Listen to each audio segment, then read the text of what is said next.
ایک روایت میں آتا ہے کہ اہل جنت میں جا کر ایک حسرت ان کے دل میں ہوں گی، حالانکہ جنت میں پہنچ کے کوئی حسرتیں نہیں ہوں گی، ہر حسرت پوری ہو جائے گی، لیکن ایک حسرت ان کے دل میں جنت میں پہنچ کر بھی ہوگی، اور وہ کیا؟ جو چند لمحے خدا کی یاد سے غافل گزارے کیوں گزارے؟ تو خوش نصیب ہے وہ لوگ جو اپنے لمحات کی قدر کرتے ہیں۔ تو آج موقع ہے، آج فرصت ہے، سورج مغرب سے نہیں چڑھا، توبہ کا دروازہ بند نہیں ہوا، اللہ کی رحمت کے در کھلے ہیں، روزانہ آواز آتی ہے کوئی مجھ سے معافی مانگنے والا، میں اس کو معاف کروں، تو اس کے حضور آج حاضر ہو جائیں، کل تو آنا ہی ہے، پھر جو کفن میں منہ چھپا چھپا کے آتے پھریں گے، اچھا نہیں ہے کھلے منہ سے چلے جائیں، پھر جو لوگ اٹھا کے لے جائیں گے، اچھا نہیں ہے خود اپنے قدموں سے چل کے اس کی دہلیز پہ چلے جائیں۔ وہ ایک مجذوب تھا، فقیر تھا، بازار میں کھڑا رو رہا تھا، کسی نے روک کے پوچھا کیا ماجرا ہوا، کیوں رو رہے ہو، کسی نے تنگ کیا ہے، دکھ دیا ہے، ستایا ہے؟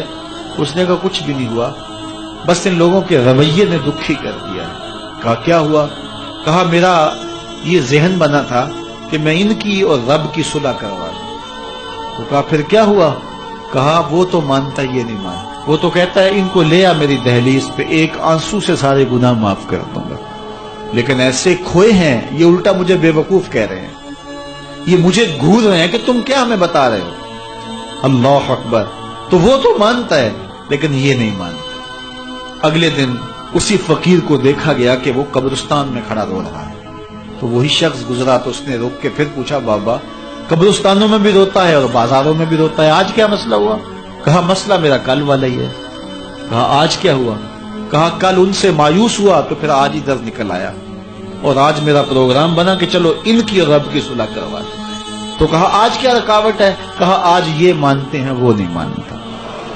تو قبل اس سے کہ ادھر سے انکار ہو جائے کہ اب وقت بیت گیا، اب تم نے وہ وقت گنوا دیا، ہم نے بڑی مہلت دی تھی تمہیں، ڈوبتا سورج تمہیں روز کوئی پیغام دیتا تھا، اٹھتے ہوئے جنازے تمہیں روز کچھ کہتے تھے، بڑھاپا تمہیں آوازیں دیتا تھا، تم چلتے تو ٹھوکریں لگتی تھی، یہ ٹھوکریں تمہیں کچھ کہتی تھی، لیکن تم نے کسی بات پہ غور نہ کیا، اور لمبی زندگی کی امید پر تم نے مالک کی دہلیز کو چھوڑے رکھا، اب تمہارے لیے کوئی راستہ باقی نہیں بچا۔ تو قبل اس سے کہ وہ وقت آئے کوئی حجت باقی نہ رہے، زندگی کے جو 4 دن مجھے آپ کو میسر ہیں، ہم اللہ کے حضور سچی توبہ کریں۔ خوش نصیب کون ہے؟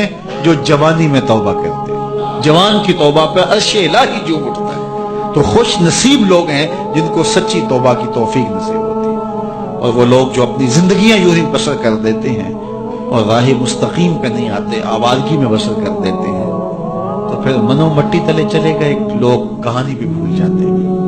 تو قبل اس سے کہ وقت آئے مجھے اور آپ کو اپنی آخرت کے لیے ضرور کوشاں ہونا چاہیے، اور سچی توبہ سے اپنی آخرت کی تیاری کرنی چاہیے۔ کل کا پچھتاوا آج کے پچھتاوے سے بہتر ہے۔ کل کا پچھتاوا تو سوائے حسرت دکھ بڑھانے کے اور کیا ہوگا، آج کا پچھتاوا زندگی بدل دے گا۔